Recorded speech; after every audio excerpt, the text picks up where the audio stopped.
anibersaryo ng aking asawa. 24 years na kami nagsasama. And kung sa aking mga vlog, hindi nyo mapapansin, bihira siya magpakita kasi siya ay mahihain. Sa bawat okasyon, tulad ng anniversary, birthday, hindi siya sweet. Kahit sa social media o sa tunay na buhay, hindi siya sweet. Hindi ka makaka-receive sa kanya ng mga flowers, na kung ano-ano. Pero, tanggap ko siya. Dahil 24 years na kami nagsasama, tanggap ko ang kanyang ugali. And ramdam ko naman yung kanyang pagmamahal 100% nasa puso ko. Kaya gano'n, kapag kayo mag-asawa, dapat alam nyo ang kahinaan at kalakasan ng bawat isa. Tanggap ko na gano'n siya. Dahil mahal ko din siya. Tapos ngayon, tatawag ako ang aking anak. Sasabihin ko sa kanya, ibili ako ng cake o kung ano. And then paparang ko sa aking asawa na galing sa kanya. Surprise ang alam. Kuya. Mamaya ka pa. Oo, ibili mo ako ng kahit ano na cake. May gagawin akong vlog sa papa. Cake na anniversary namin. Oo, kahit ano. Kung flowers, kung cake, kung ano. Ha? Oo. Hindi ko na babayaran. Regalo mo na sa akin. Ha? Sige. Sige. Okay, thank you. Bye-bye.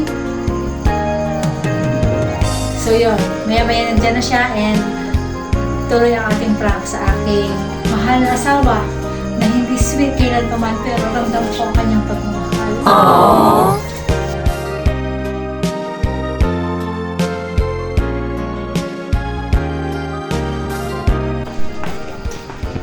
Arehan! Ano yung bibigay mo lang sa akin? Magbibigay siya ng alam. Bawin mo na sir pag doon. Labas pa doon. Ganda lang po ang paraan para kay ma-surprise at para kayo ay maramdaman nyo yung sweetness kahit hindi siya sweet. Kakato ka.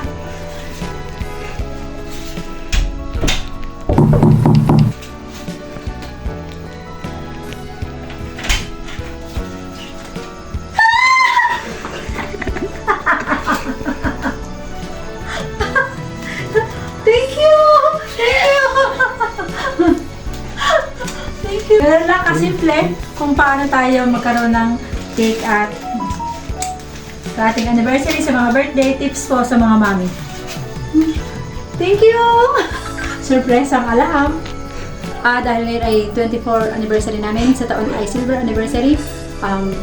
Bala po ni Kapitana magpakasal muli, mag-renewal of vow sa aking mga ninong-ninang na mga buhay pa.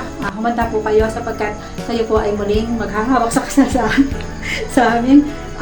Ito po ay plano ko, sana po ay matupad. And yung po aking mga ninong-ninang na namayapa na, huwag na po pupunta sa kasal ni Kapitana sa taon.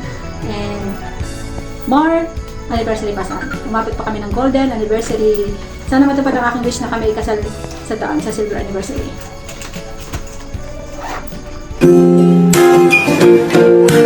Now I'm unlocking my heart.